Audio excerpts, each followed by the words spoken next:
We are bruised by the events of this last week, with 2 black men and 5 police officers being killed, all of them apparently for no good reason. We're bruised and we are broken, and we are reminded of how fragile life is, and how fragile peace is, how fragile our society is. And so even here, hundreds of miles away from the cities that have suffered that immediate loss, even here, we're bruised. We can feel in our very beings that something is wrong. I want to be clear that isms can be overdone. Sometimes a person doesn't get a job just because they weren't the best applicant for a job. Sometimes a person is pulled over simply because they did something that they should have been pulled over for. Sometimes these things just happen to people, right? Sometimes isms are overdone. And we need to be careful about that, because when we overdo isms, it gives less credibility to the times when the ism is real. So I want to be clear about that. But I also want to be clear that isms really are real. And nobody should be shot and killed because they have a broken taillight. And isms aren't always just about race. So nobody should be shot, no police officer should be shot because he's a police officer doing his job. These things shouldn't happen. And when something like this does happen, I want to be clear, there is absolutely no place in the kingdom of God for any kind of ism, whatever that ism might be. It's completely inconsistent with the kingdom of God. Which is why this passage this morning is so difficult, because by any modern definition in this passage, Jesus is racist. Now, to be fair, I should say this, that Jesus is a Jewish man, and he does what any typical Jewish man would do at that time. This Syrophoenician woman, by definition, being Syrophoenician, she was from a region north of Israel, and just like the Samaritans who lived south of Israel, those who lived to the north, the Syrophoenicians and the Samaritans, both for different reasons. They were thought of very, very poorly by the typical Jewish person. So, of course, in addition to that, she was a woman, and that couldn't help her cause either. So Jesus was acting just like any other Jewish man would have acted, but this is not the Jesus that we know. This is not how Jesus operates. There is no other story about Jesus that is like this, which is probably why I think in 18 years of preaching, I don't think I've ever preached on this scripture, because it's a mess. It's one of those that we just wish wasn't there. And why does he treat this woman differently than anybody else? I mean, think about how Jesus normally works. Jesus normally is eating with tax collectors and thieves. He's lifting up a Samaritan in the story of the Good Samaritan, lifting up a Samaritan as an example for the Jews of how they ought to behave. He's treating women as equals. He's breaking down barriers left and right. And in this story, he reinforces the stereotypes and the barriers that are already there. To be clear, what's happened in this story is that Jesus is saying, I'm not done with my family yet. I want to heal people. When he's asked to heal this woman's daughter, he says, I want to heal people, but I'm going to heal my children first. I'm going to heal the people of Israel first before I heal the dogs. All right, he's calling the Jewish people children of God, and he's calling Syrophoenician people dogs. This isn't the Jesus that we know. And we don't know why this story takes place, but we do know what the woman does in the story. She demands better. Jesus calls her and her people dogs, and she says, I'm not a dog. And by the way, you wouldn't even treat a dog the way that you're treating me. She says the kind of thing that you might expect Jesus to say, not be said to him. She says, you should be treating me better than this. Don't treat me like a dog. Some people are still treated like animals today. 15 years ago, in my first full-time appointment, about an hour north of here, Tracy had a job at that time that was going from school district to school district. So she did a lot of driving around. And so she was driving on a rural road and coming the other way at a very rapid pace, right, breaking the speed limit clearly, came a young African-American man in a car, and he looked, as Tracy reported it, he looked scared, terrified. And right after him came a pickup truck filled with what appeared to be young men that had white hoods. Okay, that was just 15 years ago. More recently than that, in the very last appointment that we left 6 years ago now, the place where we were, very friendly town, nice little grocery store there. My brother and his wife were visiting. She's African American. We had a gallon of milk, and we took 1 cup of the gallon of milk and realized it was bad. And so she went back to the store 2 minutes away. She went back to the store to return it. And the response when she returned it was, well, we're not going to take that back. How do we know that you didn't just leave it sitting out all day? What? And Tracy says I laughed at her. But, I mean, we never had any problem at that store ever returning anything. Even when we were brand new to the city, we never had any problems. Right? There's just not an explanation for that besides racism. And you remember here in Kansas City just 2 years ago when 3 people were killed at the Jewish Community Center by a former leader in the KKK. Racism's real. And there's these instances like these of blatant racism where anybody who looks objectively at the situation can just say, yeah, that's racism. But there's also, we talked about this one Sunday in the spring about sexism, and that the reality that there is such a thing as a subtle systemic sexism. The same thing is true about racism. There is a subtle systemic racism that any of us can fall victim to without even realizing it. And that's the kind of systemic racism that, for example, might result in a disproportionate number of African Americans being pulled over for what other people would not have been pulled over for, and results in tragedies like this past week. Isms are dehumanizing, and when we dehumanize a person, we can kill that person as if that person was an animal, which is also why 5 police officers were killed, almost literally hunted down like animals on Thursday night. They were dehumanized on Thursday night, just like Philandro Castile was dehumanized on Wednesday night, just like Alton Sterling was dehumanized on Tuesday, just like has happened so many other times before. And whenever we dehumanize another person, we become part of the problem. People are meant to be treated like people, not treated like animals or objects. So Jesus told the Syrophoenician woman that she was like a dog, and I don't know why Jesus did that. I do know that there's no justification for us to do it. It may be that this story is more about the woman than it is about Jesus. Because notice what happens immediately after Jesus talks down to her. Again, this woman speaks back to Jesus and finds her voice. She was supposed to stay quiet. And women weren't supposed to talk to men. Certainly a Syrophoenician woman shouldn't be talking to a Jewish man. She was supposed to be quiet. It was not her place to talk back to Jesus. Animals don't have a voice. Animals do what they're told. And Jesus in that culture, in that time, had every right, it was assumed, to put her back in her place. But here's where the story becomes more like what we would expect from Jesus, because he didn't do that. He listened to her. He heard what she had to say.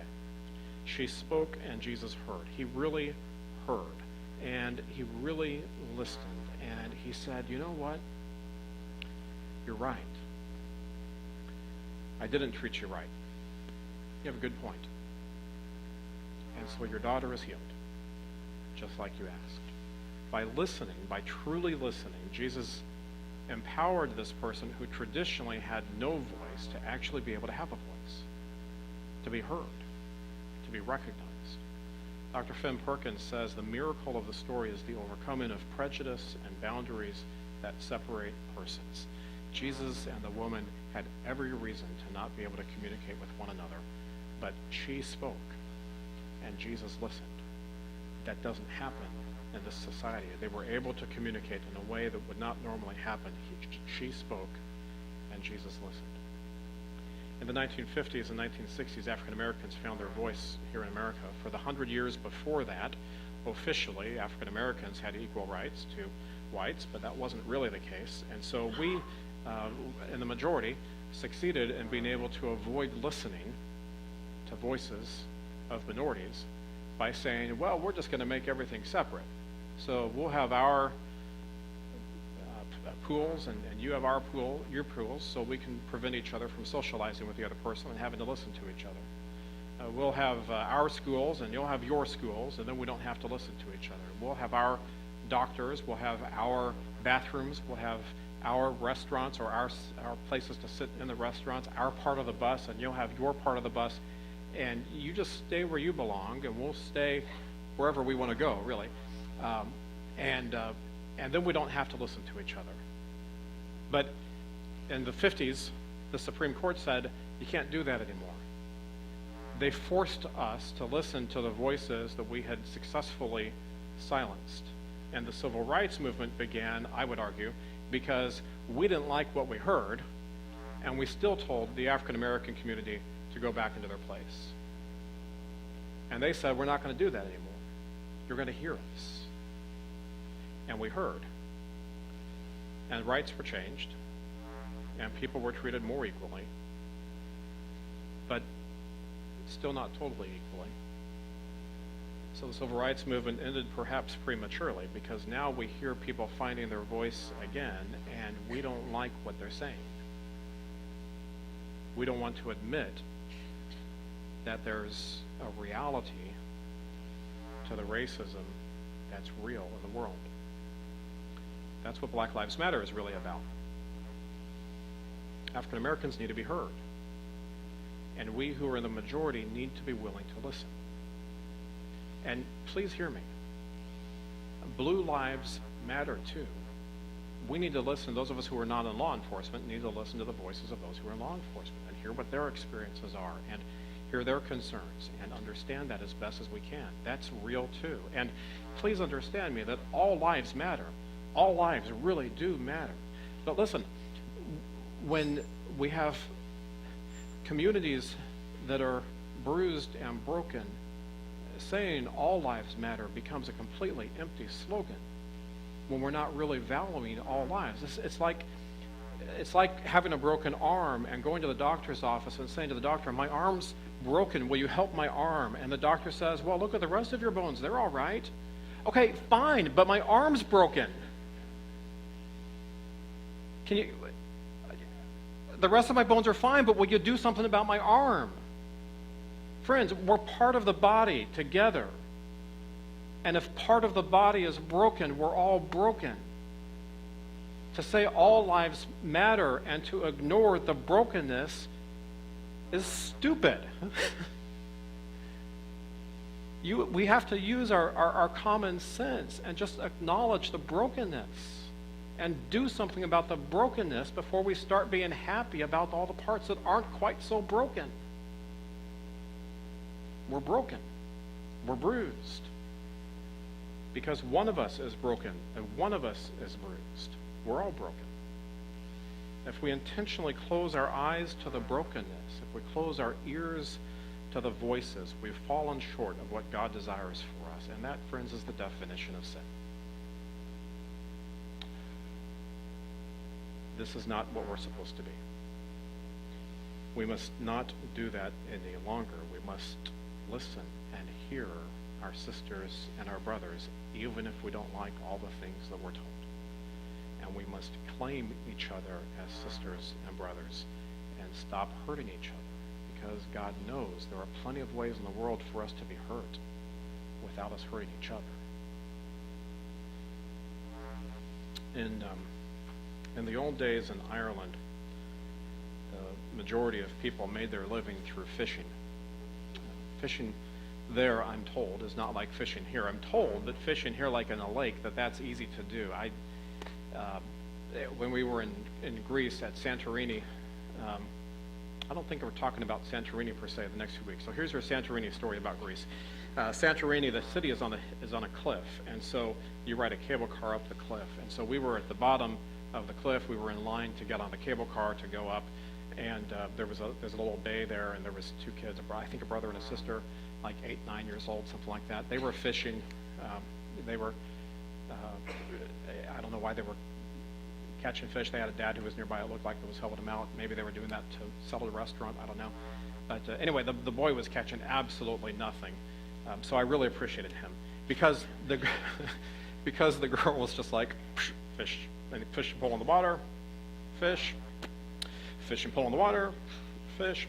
I saw her catch 2 fish in about 3 minutes. She's already caught as many fish as I have in my life. So I don't know much about fishing, but what I'm told is that in Ireland, the fishing was very dangerous because they were fishing in the ocean, and the shores along the side there of the beach, there wasn't much of a beach. There's really just rocks.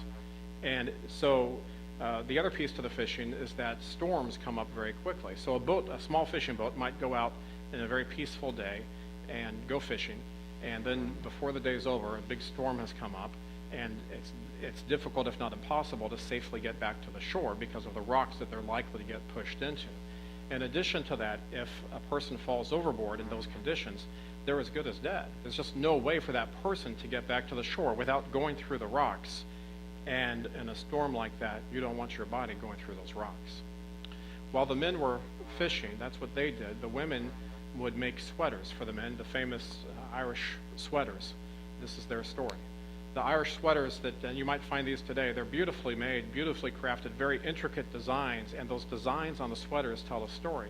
Part of the design says where the town that the person is from. Part of the design says the household, the clan that the person is a part of. But then a part of each one of those sweaters, they're all unique because a part of that sweater identified that individual as the individual. Each one of them was made unique. Commonalities, but still unique. And it was very practical. The sweater was warm to help you on a cold day. It was waterproof to help you if you fell into the water. And perhaps most importantly, if you were thrown overboard and you washed ashore, in most cases, the only way that you could be identified was by the sweater that you were wearing, because the body was too bruised and broken to be identified in any other way. This is the world that we live in. It is a hard world, and it will beat us up. We will be bruised and broken. You can't make it through life without being bruised and broken. Some people get more bruised, more broken than others, but it happens to all of us. But we have something in common. Like the women of Ireland, God has knit for each one of us a sweater that both binds us together with the commonalities that we have and identifies us uniquely as a child of God, one that God has created to be just like us. God has crafted you uniquely. God has loved you profoundly. God has hoped for you immensely, and God will always be there for you and love you more than any human being can love another human being. God will always be there like that, not just for you, but for every other person that God ever created. Rich Mullins, my favorite Christian musician of all time, he says, using the story of the Irish sweaters, he says that the day will come for each one of us when we wash up on the shore on the other side of the cross, when this life is over. And he says that there might be an angel who sees us there on the beach and says, "What is this mess? I don't even know what this is or what this was. It's so disfigured from life." And then Jesus will say, "Oh, don't throw that away. That is not trash. That is not a mess. That is mine. You see that sweater? That is mine. And that is loved. And whoever you are, and whoever you encounter in the entire world, those are the words that Jesus would say to you. You belong to God. And everybody that you see belongs to God. And everybody who you don't see belongs to God. And the people who you hear and the people you don't hear belong to God. We're all sisters and brothers. May we start to treat each other as sisters and brothers in the same family.